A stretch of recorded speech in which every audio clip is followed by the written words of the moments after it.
The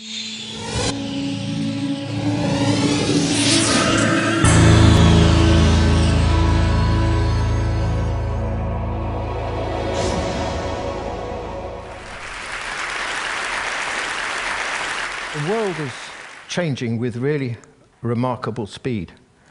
If you look at the chart at the top here, you'll see that in 2025, these Goldman Sachs projections suggest that the Chinese economy will be almost the same size as the American economy.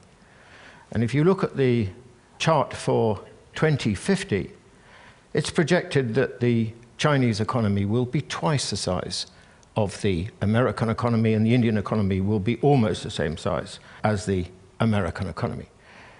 And we should bear in mind here that these projections were drawn up before the Western financial crisis. A couple of weeks ago, I was looking at the latest projection by BNP Paribas for when China will have a larger economy than the United States. Goldman Sachs projected 2027. The post-crisis projection is 2020. That's just a decade away. China is going to change the world in two fundamental respects. First of all, it's a huge developing country with a population of 1.3 billion people, which has been growing for over 30 years at around 10% a year. And within a decade, it will have the largest economy in the world. Never before in the modern era has the largest economy in the world been that of a developing country rather than a developed country. Secondly, for the first time in the modern era, the dominant country in the world, which I think is what China will become, will be not from the West and from very, very different civilizational roots. Now, I know it's a widespread assumption in the West that as countries modernize, they also westernize. This is an illusion. It's an assumption that modernity is a product simply of competition, markets, and technology. It is not. It is also shaped equally by history and culture. China is not like the West, and it will not become like the West. It will remain in very fundamental respects very different. Now, the big question here is obviously, well, how do we make sense of China? How do we try and understand what China is? And the problem we have in the West at the moment, by and large, is that the conventional approach is that we understand it really in Western terms using Western ideas. We can't. Now, I want to offer you 3 building blocks for trying to understand what China is like, just as a beginning. The first is this, that China is not really a nation state. Okay, it's called itself a nation state for the last 100 years. But anyone knows anything about China knows it's a lot older than this. This was what China looked with the victory of the Qin dynasty in 221 BC at the end of the Warring State period, the birth of modern China. And you can see it against the boundaries of modern China. Or immediately afterwards, the Han dynasty, still 2,000 years ago, and you can see already it occupies most of what we now know as Eastern China, which is where the vast majority of Chinese lived then and lived now. Now, what is extraordinary about this is what gives China its sense of being China? What gives the Chinese the sense of what it is to be Chinese comes not from the last 100 years, not from the nation-state period, which is what happened in the West, but from the period, if you like, of the civilization state. I'm thinking here, for example, of customs like ancestral worship, of a very distinctive notion of the state, likewise a very distinctive notion of the family, social relationships like Guanxi, Confucian values, and so on. These are all things that come from the period of the civilization state. In other words, China, unlike the Western states and like most countries in the world, is shaped by its sense of civilization, its existence as a civilization state, rather than as a nation state. And there's one other thing to add to this, and that is this. Of course, we know China's big, huge, demographically and geographically, with a population of 1.3 billion people. What we often don't really are aware of is the fact that China is extremely diverse. and very pluralistic, and in many ways very decentralized. You can't run a place on this scale simply from Beijing, even though we think this to be the case. It's never been the case. So this is China, a civilization state rather than a nation state. Well, what does it mean? Well, I think it has all sorts of profound implications. I'll give you two quick ones. The first is that the most important political value for the Chinese is unity, is the maintenance of Chinese civilization. 2,000 years ago, Europe broke down the fragmentation of the Holy Roman Empire. It divided, and it's remained divided ever since. China, over the same time period, went in exactly the opposite direction, very painfully holding this huge civilization state together. The second is maybe more prosaic, which is Hong Kong. Do you remember the handover of Hong Kong by Britain to China in 1997? You may remember what the Chinese constitutional proposition was. One country, two systems. And I'll lay a wager that barely anyone in the West believed them. Window dressing. When China gets its hands on Hong Kong, that won't be the case. 13 years on, the political and legal system in Hong Kong is as different now as it was in 1997. We were wrong. Why we were wrong? We were wrong because we thought, naturally enough, in nation-state ways. Think of German unification, 1990. What happened? Well, basically the East was swallowed by the West. One nation, one system. That is the nation-state mentality. But you can't run a country like China, a civilization state, on the basis of one civilization, one system. It doesn't work. So actually the response of China to the question of Hong Kong, as it will be to the question of Taiwan, was a natural response. One civilization, many systems. Let me offer you another building block to try and understand China, maybe not such a comfortable one. The Chinese have a very, very different conception of race to most other countries. Do you know, of the 1.3 billion Chinese, over 90% of them think they belong to the same race, the Han. Now, this is completely different from the other world's most populous countries. India, the United States, Indonesia, Brazil. All of them are multiracial. The Chinese don't feel like that. China is only multiracial, really, at the margins. So the question is why? Well, the reason, I think, essentially is, again, back to the civilization state. Very, very, a history of at least 2,000 years. A history of conquest, occupation, absorption, assimilation, and so on, led to the process by which, over time, this notion of the Han emerged, of course, nurtured by a growing and very powerful sense of cultural identity. Now, the great advantage of this historical experience has been that without the Han, China could never have held together. The Han identity has been the cement which has held this country together. The great disadvantage of it is that the Han have a very weak conception of cultural difference. They really believe in their own superiority, and they are disrespectful of those who are not, hence their attitude, for example, to the Uyghurs and to the Tibetans. Or let me give you my third building block, the Chinese state. Now, the relationship between the state and society in China is very different from that in the West. Now, we in the West overwhelmingly seem to think these days, at least, that the authority and legitimacy of the state is a function of democracy.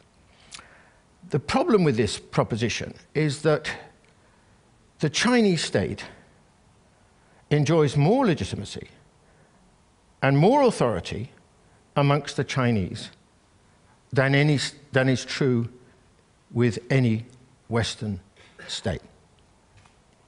And the reason for this is because, well, there are two reasons, I think. And it's obviously got nothing to do with democracy, because in our terms, the Chinese certainly don't have a democracy. But the reason for this is, firstly, because The state in China is given a very special, enjoys a very special significance as the representative, the embodiment, and the guardian of Chinese civilization, of the civilization state. This is as close as China gets to a kind of spiritual role. And the second reason is because, whereas in Europe and North America, the state's power is continuously challenged. I mean, in the European tradition, historically against the church, against other sections of the aristocracy, against merchants and so on. For 1,000 years, the power of the Chinese state has not been challenged. It's had no serious rivals. So you can see that the way in which power has been constructed in China is very different from our experience in Western history. The result, by the way, is that the Chinese have a very different view of the state. Whereas we tend to view it as an intruder, a stranger, certainly an organ whose powers need to be limited or defined and constrained, the Chinese don't see the state like that at all. The Chinese view the state as an intimate, not just as an intimate actually, as a member of the family. Not just, in fact, as a member of the family, but as the head of the family, the patriarch of the family. This is the Chinese view of the state. Very, very different to ours. It's embedded in society in a different kind of way to what is the case in the West.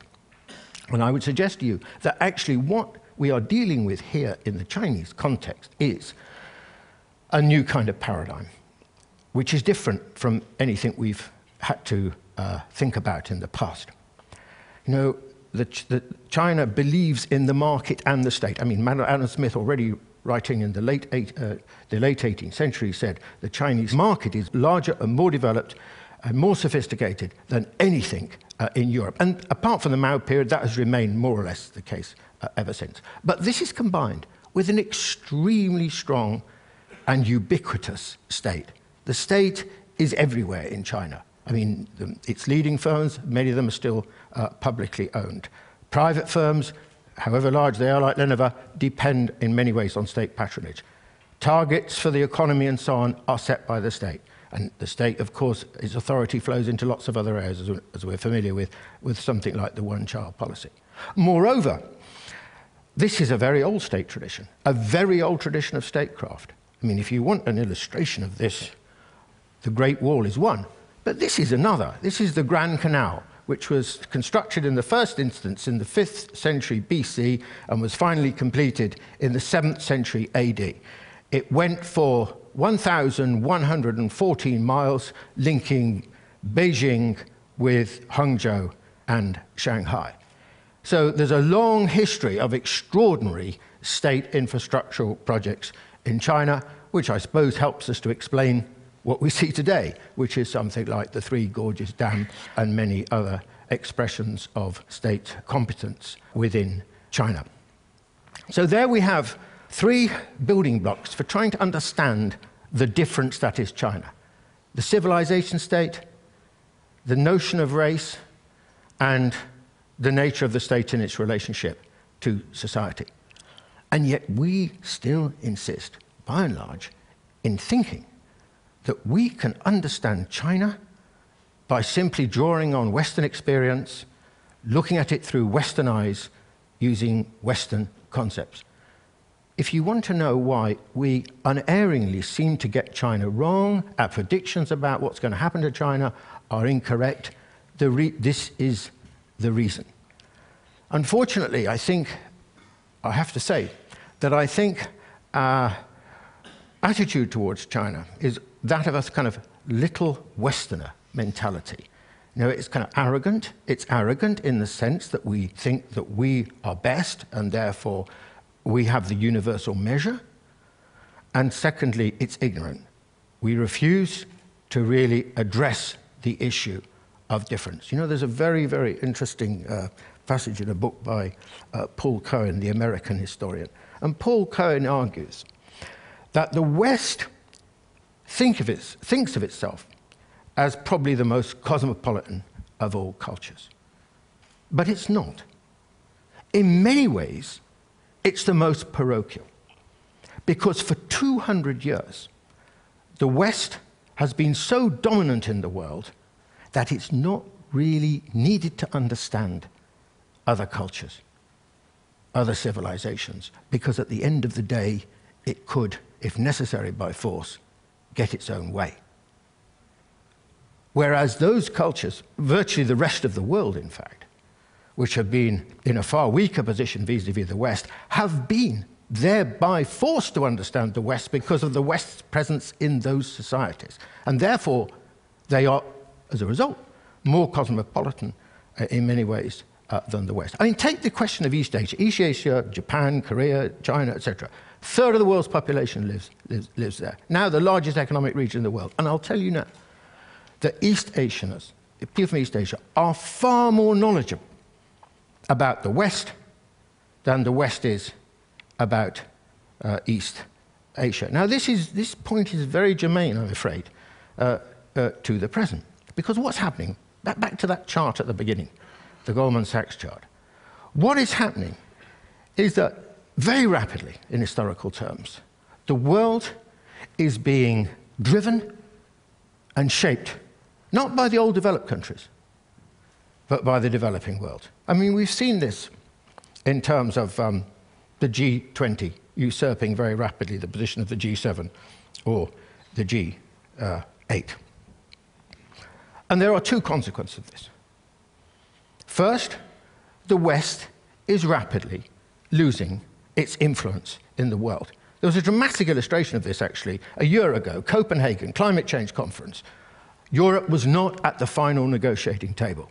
When did that last happen? I would wager it was probably about 200 years ago. And that is what is going to happen in the future.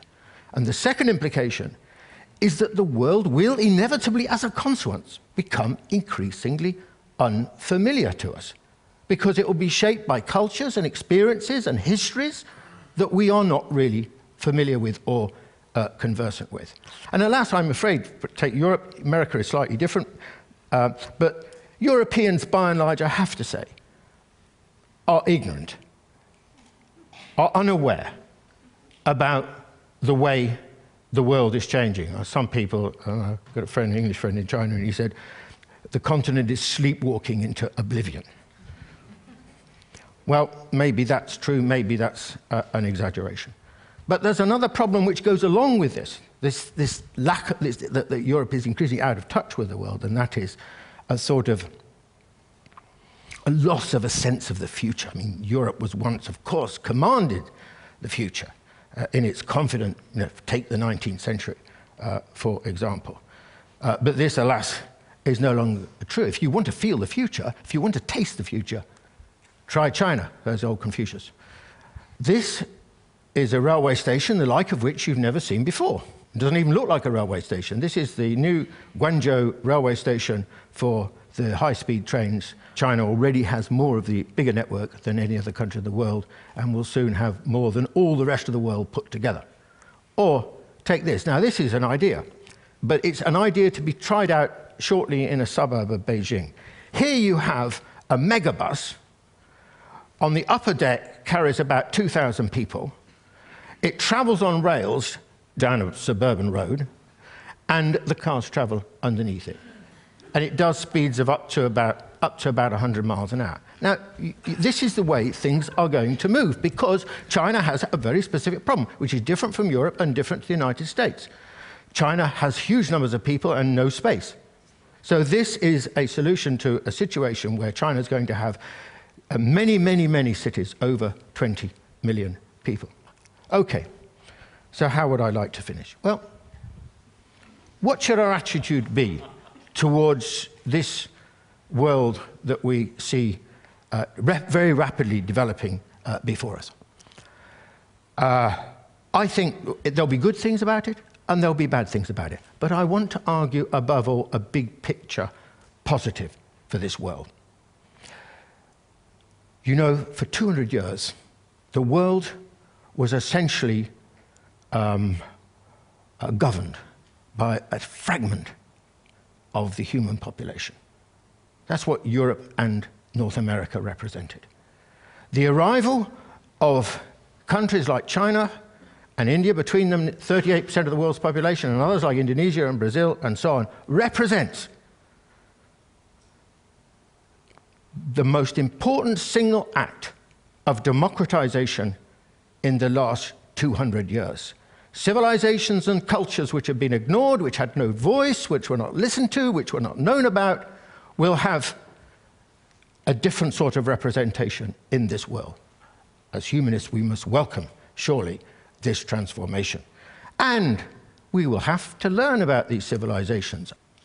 This big ship here was the one sailed in by Zheng He in the early 15th century on his great voyages around the South China Sea, the East China Sea, and across the Indian Ocean to East Africa. The little boat in front of it was the one in which 80 years later Christopher Columbus crossed the Atlantic. Or, look carefully at this silk scroll made by Zhuzhou in 1368.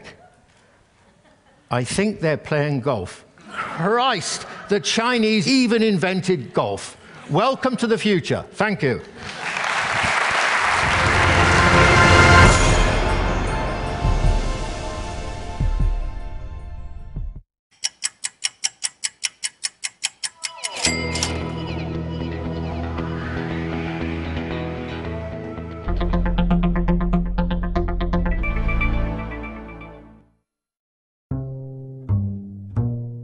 China is home to more than 400 million TV sets, the world's largest TV audience. China is also the world's largest cable TV market, with over 170 million cable TV households. Revenues from TV in China come mostly from advertising. China's state broadcaster, CCTV, will generate close to $2 billion from its prime time slots this year. While advertising is lucrative, TV in China generates very low subscription revenues. Consumers in China typically pay only $3 to $4 a month for cable TV. The reason? The Chinese government views cable TV as a social tool more than a means of making money. All TV broadcasters in China are owned by the state, so production values tend to be low. However, competition for advertising dollars is motivating provincial broadcasters such as Shanghai Media Group and Hunan TV to innovate with formats such as American Idol-style shows. Provincial channels have been gaining share from CCTV. All TV broadcasters, though, are losing viewers to the internet. Already, Chinese spend far less time watching TV than Americans. Consumers in China spend less than 3 hours a day watching TV versus over 4 hours in the US, and the gap is widening as Americans watch ever more TV and Chinese less. By contrast, consumers in China spend much more time on the internet, with over 2 hours and 40 minutes a day online, 2.5 times as much as Americans.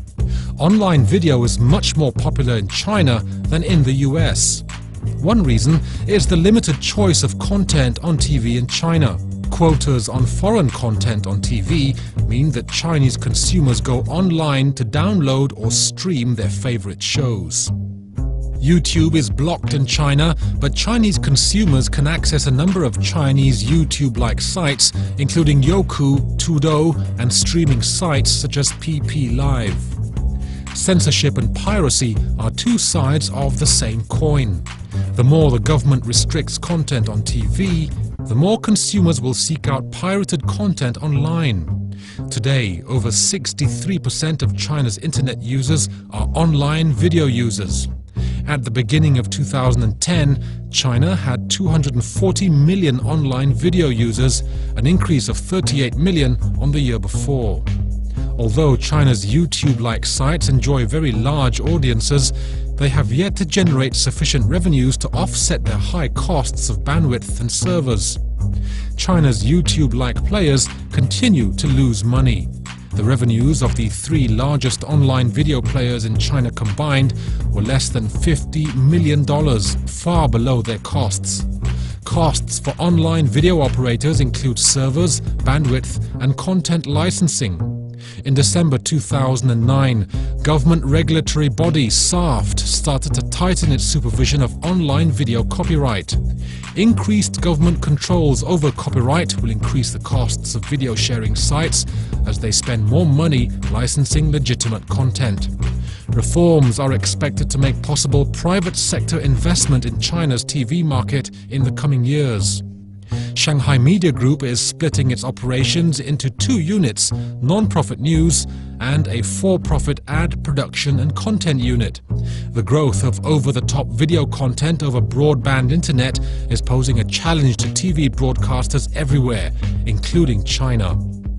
会有，但是一般来说在优酷上会多一点，然后会在一些PBS 上面看一些还会。Backed by SAFT, China's cable TV operators are responding by upgrading to interactive digital TV. Backed by MIIT, China's telecom operators China Telecom and China Unicom are investing in IPTV services to promote their broadband business. BDA forecasts there will be 30 million IPTV users in China by 2014 versus only 24 million interactive cable users. 电视上广告太多了，然后还有就是可以自己看，然后想看什么就可以搜索。你觉得它比起电视呀、DVD 还或电影院去看，你觉得它优势在哪？方便，然后觉得上面的那个就是说很多，就是说可以搜索的，对，资源很多的。经常去，现在基本上不怎么看电视了。Telecom operators will edge out cable TV with faster internet access and attractive pricing. But getting consumers to pay for content will be an uphill struggle.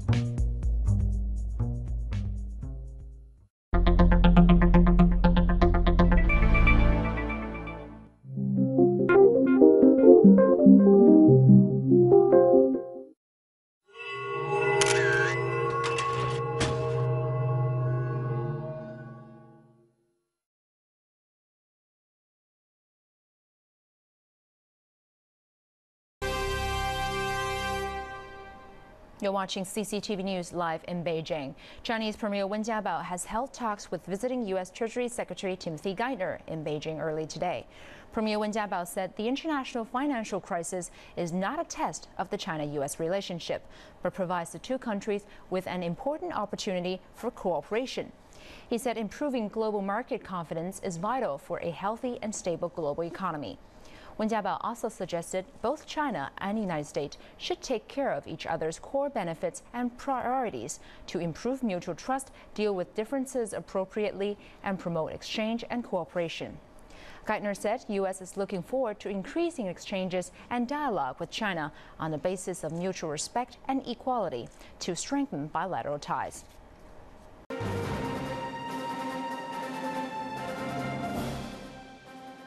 Hi everybody, and thanks for joining us. So it looks like we are getting quite the yin-yang effect with the weather in China right now.